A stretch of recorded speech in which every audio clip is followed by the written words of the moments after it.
We were under unfinished business. File item 18, Senator Huff had passed on that previously. File item 19, Senator Torres, prepared to take this measure up, pass. File item 20, Senator Knight, pass. File item 21, Senator Wesso, not at his desk. File item 22, Senator Hernandez, not at his desk. File item 23, file item 24, file item 25, Senator De Leon, pass. File item 26. Senator DeSaulnier, for what purpose do you rise? Present file item 52, which is AJR1. Is there any objection to taking up this measure out of order? Seeing none, Mr. Secretary, please read. Assembly Joint Resolution 1 by Assemblymember Gatto relative to the Federal Constitutional Convention. Thank you, Mr. President. AJR1 begins the process to amend the United States Constitution to nullify the Supreme Court's decision in Citizens United versus the Federal Election Commission. AJR1 submits California's application to Congress to call for an Article 5 convention for the sole purpose of proposing a constitutional amendment that, number one, limits corporate personhood for purposes of campaign finance and political speech, and number two, declares that money does not constitute speech and may be legislatively limited. In Citizens United, a deeply divided Supreme Court on a 5-4 vote held that corporations are due the same free speech rights enjoyed by natural persons. The decision spawned super PACs, which have flooded unlimited corporate money into federal elections under the notion that corporations are people too. AJR1 empowers the people of our state and legislatures who follow us to address constitutional issues provided by the U.S. Constitution, issues that Congress is either unwilling or unable to address. Members, voters are clearly fed up, and polling shows this, with the notion that money is speech and that big money can drown out the speech of average Americans. It's time that we amend the U.S. Constitution to make the important distinction that a corporation is not entitled to the same rights as a natural person. There is no opposition to this item, and I would ask for your aye vote. Thank you, Senator DeSaulnier. Senator Leno, followed by Senator Jackson. Thank you, Mr. President. I rise in support of this measure and want to underscore some of the comments that Senator DeSaulnier has made. Many people reacted in dismay with the Supreme Court decision that ruled that corporations are people. But specifically relative to elections, we know that corporations do not and cannot vote. So if we're to be consistent in that ruling, should corporations vote? I would also ask, should corporations pay the same tax rates that you and I pay as individuals if in fact they are people? But of course they're not. But the core of the concern here is fair and just elections, the very foundation stone of our democracy. And when Senator DeSaulnier said that the voters are fed up, I think we recognize that. There can be many assessments, clearly. I'm not here to say I know the definitive answer, but certainly among those reasons that we are seeing ever record lower percentages of voters coming out to vote with each successive election is they do not feel as if their vote matters, that the system is not quite what it should be, that a small, relatively small handful of very wealthy people, of billionaires, who can flood the election process, the airways, newspaper advertisements, television advertisements, with their message that our voice just doesn't matter because it can't be heard. And if the only voice heard is the one with the most money, what's become of our democracy? So this is a very reasonable measure to let the people decide.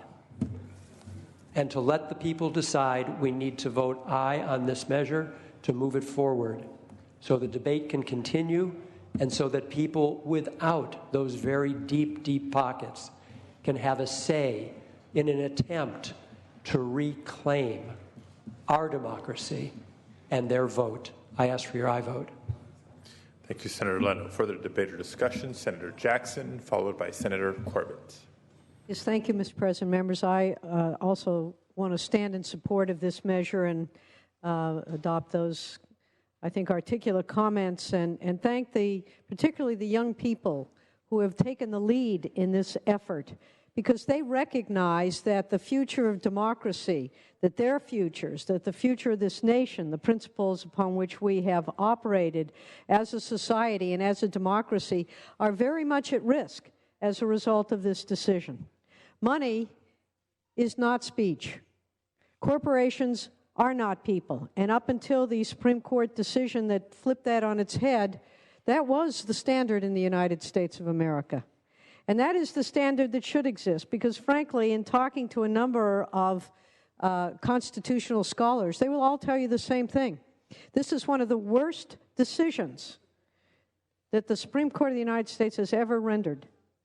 It is one of the most insidious decisions in terms of protecting and preserving democracy, because it does, again, say that corporations, which, by the way, are creations of the state. You know, there's a reason that corporations have to be submitted to the secretaries of state and approved. And originally, when our country was founded, corporations had a finite lifespan of no more than 7 years, because our founding fathers recognized how insidious these institutions could become if they were enabled to have indefinite lifetimes. Now they're people. But the fact of the matter is, unlike people, corporations can't go to jail.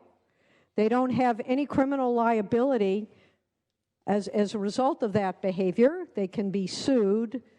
Individuals can perhaps be personally named, but the corporations go on and exist irrespective of their conduct.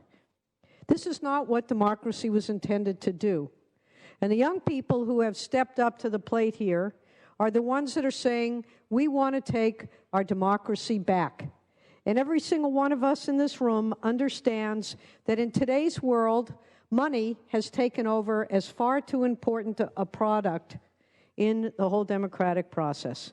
It's time that we reclaim democracy for the people, for the integrity of the future of democratic nations, and particularly our own, and take heed to what these primarily young people are demanding of us, that we give the people a chance to have their voice heard, and their voices will definitely be clear that corporations are not people, and that money should not be and should no longer be considered speech.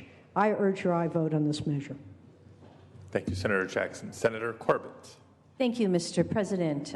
My colleagues have already spoken to this issue, but we do have a crisis in this country, and it's a crisis of trust. So many people feel that their elected representatives are not listening to their concerns, don't care what they have to say. And it's starting to impact so many things. It impacts the number of people who actually take the time to go out and vote. In the last elections recently in my area, 25% of the people who are registered to vote in Alameda County came out to vote. That is an abysmal number. And why is that, members? Because people feel that their activity in this democracy doesn't make a difference. Members, I rise in strong support of this measure, particularly because at the hearing, the Judiciary Committee hearing just last week, hundreds of people came to speak in support of this measure. People who had never been to the Capitol before, people who had never thought to come testify in support of a measure.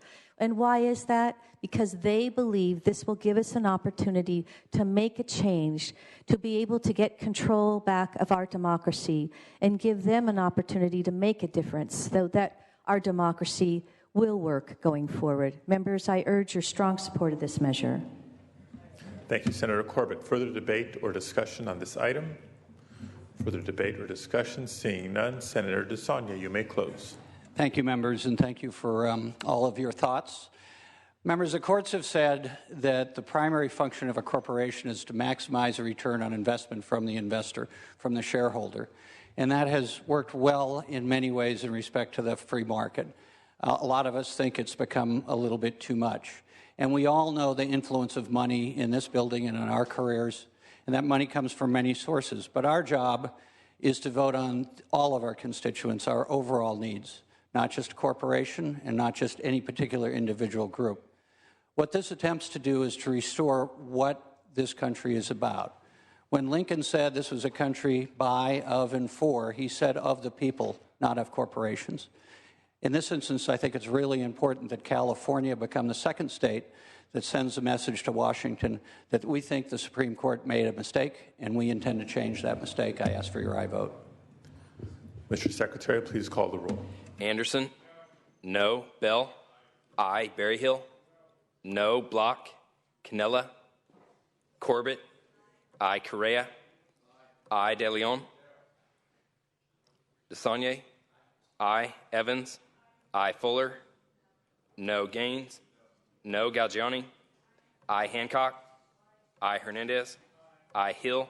Aye. Hueso. Huff. No. Jackson. Aye. Knight. No. Lara. Aye. Leno. Aye. Ted Lieu. Aye. Carol Lieu. Aye. Mitchell. Aye. Monning. Aye. Morrell. No. Nielsen.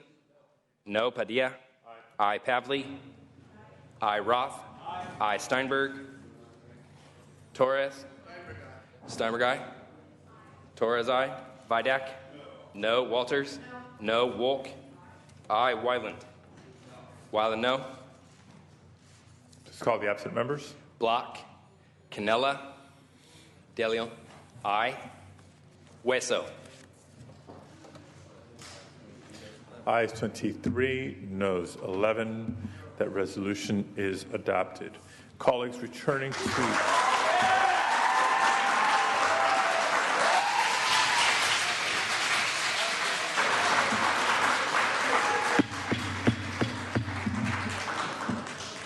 members of the public, we appreciate your enthusiasm. We got a lot of work to do, so for those of you happy with the results, we ask that you celebrate outside. Senator Lara, for what purpose do you rise? Mr. President, I respectfully request to suspend the rules to take up SCR 51. So that would be under motions and resolutions. Is there any objection to the suspension of the